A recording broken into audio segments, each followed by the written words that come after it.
চলাচল করে, তাহলে 1000 জাহাজ যদি আপ ডাউন করে চলাচল করে, এই 1000 জাহাজে মিনিমাম 1300-1400-1500-এর উপরেও শ্রমিক থাকে, আরও বেশি। তো সেক্ষেত্রে তাদের বিভিন্ন সময় চিকিৎসার জন্যই মারা যাচ্ছে, অন্ততপক্ষে চিকিৎসার জন্য যাইতে পারতেছে না, অসুস্থ হয়েছে জাহাজে ভাইয়া ওইখানে চিকিৎসা করাইতে হসপিটালে যাইতে পারতেছে না, কোনো ধরনেরই নেই। এত কিছু সরকারিভাবে পাসপোর্ট লিগ্যালিটির মাধ্যমে যদি যাচ্ছে, তারপরেও তারা কেন ওইখানে চিকিৎসাটা পাবে না?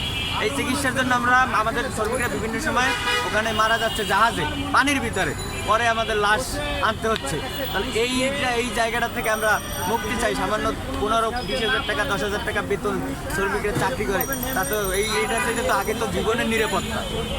সেজন্য আমাদের এই ল্যান্ডিং প্যাডটা যাতে আমাদের চালু হয়, এজন্য আমরা আন্দোলনের নামতে যাচ্ছি আগামী। ধন্যবাদ। আচ্ছা, আমি শেষে একটা কথা আপনার কাছে বলতে চাই। আপনি বলছেন যে ভারতের জাহাজ এখানে তাদের নাবিকরা এসে দেদাচ্ছে, এখানে কাজ করে চলে যাচ্ছে, অথচ এদেশের বাঙালিরা গেলে পারে নির্যাতনের শিকার হচ্ছে। কারণটা কি?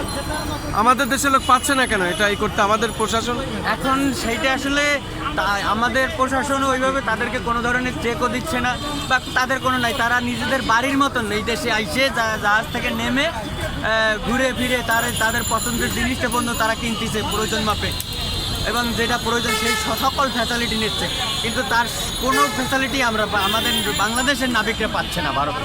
আচ্ছা, আপনারা কতদিন যাবত এই লাইনে আপনারা ভুক্তভোগী হয়েছেন? এই লাইনে আমার কর্মযাত্রা প্রায় 13-14 বছর, কিন্তু এই 13-14 বছর কর্ম এর আগেও ছিল, তবে আগে ল্যান্ডিং প্যাডটা ছিল, এরপরে হঠাৎ আবার কোনো কারণে ল্যান্ডিং প্যাডটা বন্ধ করে দিচ্ছে।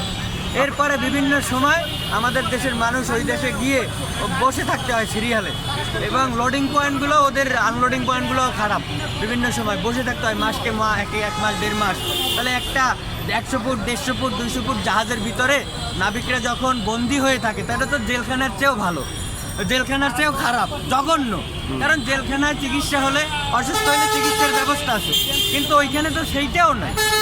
তাহলে এটা কতটা মর্মান্তিক, কতটা দুঃখজনক ব্যাপার, এটা আপনারাই বিবেচনা করেন। আপনার নাম পরিচয়টা বলুন। আমি এম কে মনির, বাংলাদেশ নৌযান শ্রমিক কর্মচারী ইউনিয়ন খুলনা জেলা শাখার সাংগঠনিক সম্পাদক এবং কেন্দ্রীয় কমিটির বাংলাদেশ জাহাজ শ্রমিক ফেডারেশনের কার্যনির্বাহী পরিষদের সদস্য। আপনি কর্মরত খুলনাতে? আমি নদীপথেই, এখন আমি বর্তমান আমি একজন জাহাজের মাস্টার, এবং আমার অধীনস্থ আরও আমার নিচেই 13-14 জন শ্রমিক চাকরি করে। আচ্ছা। এখন আমি ওইখানের একজন ইনচার্জ হয়ে আমি এইটা মেনে নিতে পারি না, কারণ আমার সামনে একটা মানুষ যদি অসুস্থতায় মরে যায়, এর চাইতে আর দুঃখের কিছু থাকে না।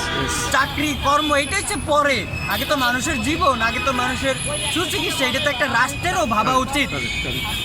ঠিক আছে, আপনাকে অনেক অনেক ধন্যবাদ। সুপ্রিয়